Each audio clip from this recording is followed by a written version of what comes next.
Et là, ça arrive sur un trottoir. Qu'est-ce que c'est que ce bordel? Petite nouveauté 2023, si j'ai bien compris. Ils ont mis des petites stations de réparation vélo. Là, c'est bonheur, même si on va faire du vélo de manière un peu plus sportive. Si on est bien, quoi. Hello tout le monde! Aujourd'hui, je pars en mission. La ville de Pessac m'a demandé de venir tester leurs infrastructures cyclables parce qu'apparemment c'est une ville qui se bouge beaucoup pour développer, pour démocratiser la pratique du vélo au quotidien.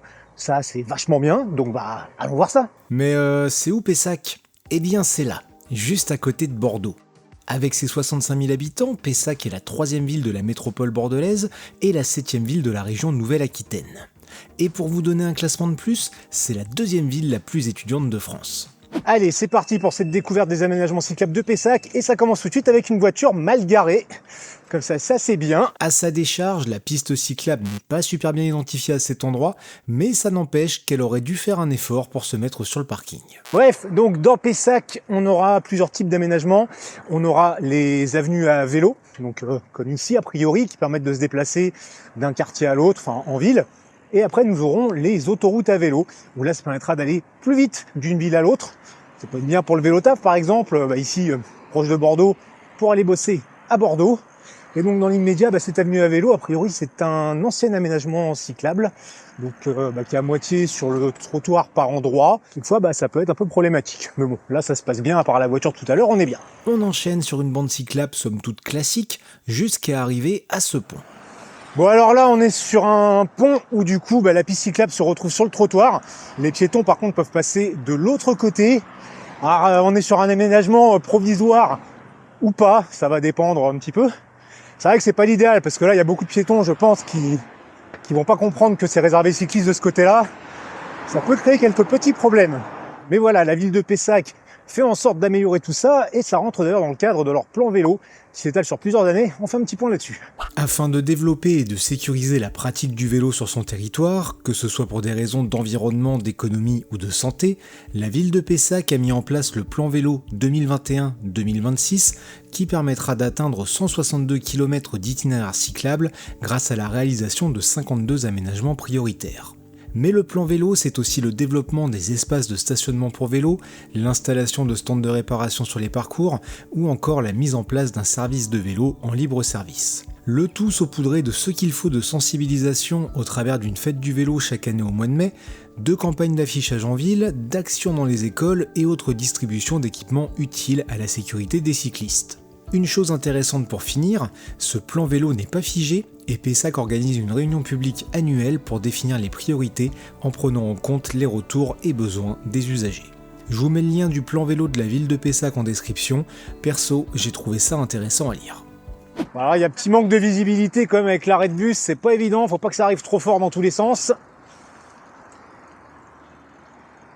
Là, lui il s'est fait piquer sa selle. Et surtout, garer dans ce sens-là, ça ne laisse pas beaucoup de place pour passer à côté.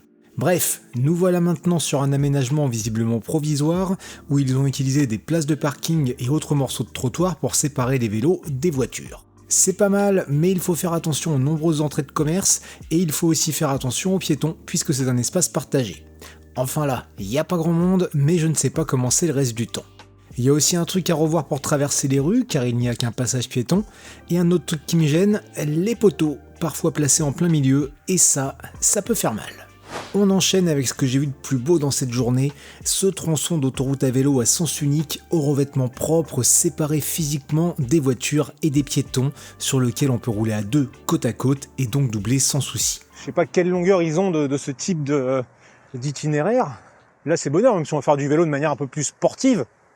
Si on est bien quoi. Mais dans Pessac, les autoroutes à vélo, ce n'est pas toujours ce type d'aménagement.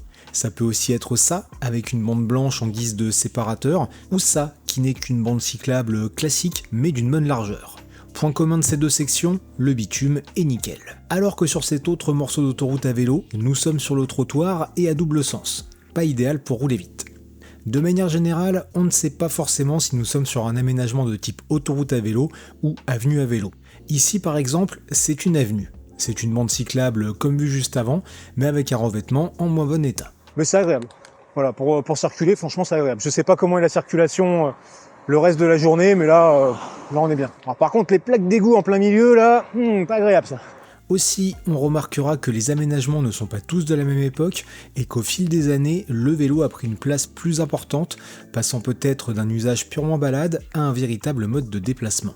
Du coup, là on passe souvent d'un truc bien à un truc moins bien. Parfois il faut traverser la rue pour passer sur une piste de l'autre côté, parfois c'est sens unique, parfois double sens. Et parfois, comme ici, il n'y a rien d'autre qu'un vélo peint au sol il y a longtemps avant de revenir sur une belle piste idéale pour un usage loisir et pourquoi pas vélo taf, mais à laquelle on préférera la route pour un usage sportif afin d'éviter les piétons. De ce que j'ai compris, avec le plan vélo, Pessac va faire en sorte d'améliorer tout ça et de mettre fin aux différentes discontinuités cyclables rencontrées.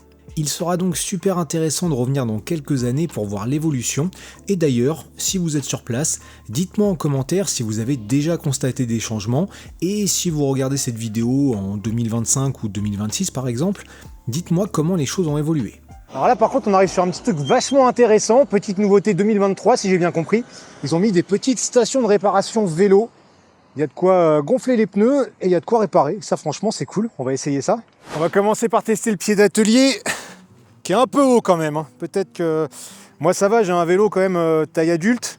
Mais je pense à des gens d'1m50, 1m60 qui ont des petits vélos. Je suis pas sûr que la roue avant elle touche bien le sol, donc niveau stabilité c'est pas fou. Alors, on a du tournevis, on a ce qui ressemble à des monte-pneus d'une taille assez conséquente. On a une clé de 15, ok. Par contre, ah si, on a un peu de clé BTR quand même. 4, 5, 6. Je dirais qu'il manque quand même d'autres tailles pour être bien, parce que s'il y a un petit réglage de dérailleur à faire ou quoi, ça on n'a pas ce qu'il faut. Mais en tout cas, c'est bien qu'il y ait des choses. Bon, après, j'ai envie de dire, quelqu'un qui sait régler son dérailleur, normalement, il prend un multitool et il fait faire lui-même. Et là, on a de quoi gonfler avec un tuyau qui ne peut pas sortir. Ça, c'est con parce que du coup, on peut accrocher le vélo là-bas pour qu'il soit stable, mais on ne peut pas tirer le tuyau jusqu'à là. Il faudrait que la pompe elle soit à côté ou alors qu'on ait un support vélo, à moins que ça soit pour mettre la pédale, peut-être. Ouais, si, ça peut se faire à peu près comme ça, ouais. Sauf que là encore... Si, là ça peut y aller, Prestache, Rader, on a les deux, ok. Ouais, par contre la stabilité du vélo, c'est pas ça, quoi. Ni l'accès après à la pédale. Là. Ouais, soit je suis pas doué, soit la pompe... soit la pompe est neuve, elle ne fonctionne pas. En même temps, la pédale, elle a l'air un peu bloquée. Je crois qu'il y a défaillance. Parlons vite fait du stationnement des vélos. Pour ça, la ville dispose de nombreux arceaux, mais si vous y laissez votre vélo sur une longue durée, comme par exemple ici à la gare de Pessac-Alouette afin de prendre le tram pour aller bosser, vous pouvez vous retrouver dans cette situation. Sur cette même gare a donc été installé un abri à vélo sécurisé et gratuit pour les abonnés du réseau de transport local, et prochainement d'autres installations de ce type doivent être mises en place.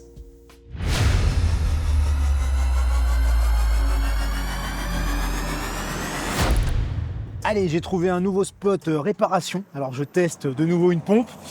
Là j'arrive à avoir un petit peu d'air, mais ça fonctionne guère mieux que ce matin. Ça pompe, mais alors franchement l'aiguille elle grimpe pas des masses, le flexible est toujours court. Ça part vraiment d'une bonne idée, mais c'est très perfectible de ce côté-là. Pourquoi pas des bornes plus hautes, avec le mano à hauteur des yeux. Enfin, il y a un truc à faire et surtout, il faudrait que ça fonctionne correctement et que le vélo puisse être stable. Bref, on repart à la découverte des infrastructures cyclables de la ville de Pessac. Donc là, maintenant, je repars en solo. Tout à l'heure, j'étais accompagné pour avoir quelques informations, avoir un petit aperçu de parcours et tout. Là, je vais vraiment découvrir par moi-même. Alors, on m'a remis un plan des aménagements déjà réalisés et à réaliser, mais je vais peut-être essayer de pas trop l'utiliser. Je vais aller me perdre un petit peu dans la ville, suivre les éventuels panneaux d'indication, voir jusqu'où on peut aller. Mais pour résumer la chose, c'est là que ça se corse. Je ne connais pas du tout le coin, et à part dans le centre-ville, il n'y a quasi pas de panneaux indiquant la direction pour les itinéraires cyclables. Dans l'idée, après avoir trouvé le campus universitaire, je voulais aller à Bordeaux. Et du coup, je me suis d'abord retrouvé à Talence, puis à Mérignac, avant d'enfin trouver le bon chemin. Wouhou, nous voilà à Bordeaux. Bon alors là c'est bien, depuis que je suis revenu en Pessac, ça fait le deuxième panneau comme ça que je vois, qui rappelle qu'il faut respecter 1 mètre de distance quand on double un cycliste. C'est bien, il faudrait qu'il y en ait un peu plus souvent, un peu partout, en ville et en dehors des villes. Parce qu'il y en a beaucoup qui n'ont pas compris qu'il fallait s'écarter quand on doublait un vélo. Il y en a certains avec qui j'ai discuté, pour eux, dans le code de la route, il faut rouler sur le cycliste. Mais bon, voilà, ça c'est encore un autre problème. De l'autre côté de la ville, ce n'est pas mieux côté panneau, et grosso modo, je n'ai trouvé qu'une direction pour Cestas ou pour la forêt du Bourgail en cherchant bien. Enfin, une petite indication pour retourner à la forêt du Bourgail. Alors c'est bien le parcours que j'avais fait ce matin, mais c'est vrai que ça manque clairement de panneaux, quoi. La bonne nouvelle, c'est que j'ai appris le matin qu'il devait tracer une sorte de fil d'Ariane coloré au sol pour suivre les itinéraires. Quelques panneaux en plus de ça, et ce sera beaucoup mieux. Bref, sur la grosse trentaine de kilomètres parcourus l'après-midi, je n'ai pas forcément trouvé les meilleurs aménagements. Par contre, j'ai vu quelques carrefours et autres accès à des infrastructures cyclables étranges ou pas très compréhensibles.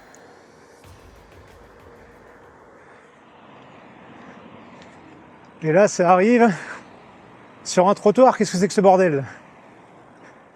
Je suis pas d'accord, moi, de rouler là. Le truc s'arrête, t'amènes sur le trottoir, et là, t'as bien le sas vélo. Donc, clairement, faut aller là. Bon. C'est pas très lisible ici. J'ai aussi vu des bandes cyclables qui manquaient de largeur, d'autres qui avaient été élargies, et des gros axes sans aucun aménagement autre que des sas vélos au feu rouge. Ce qui est sûr, c'est que Pessac, au travers de son plan vélo, va dans le bon sens, avec une vraie volonté de bien faire, une envie d'harmoniser tout ça pour une circulation fluide à vélo, et qu'il faut juste le temps que les choses se fassent. Attention quand même à ne pas passer trop de rues comme celle-ci à sens unique pour dégager une voie pour les vélos, au risque que circuler en voiture devienne un enfer et soit contre-productif pour faire accepter les cyclistes. Je vous propose qu'on en discute dans les commentaires. Dites-moi si vous avez trouvé ça bien, si vous avez mieux par chez vous, si vous aimeriez voir ce genre de choses-là par chez vous, ce genre d'action, ce genre d'aménagement, toutes ces petites choses. On en discute. Et puis pour continuer, vous avez des petites vidéos à droite et à gauche. Et je vous dis à très bientôt.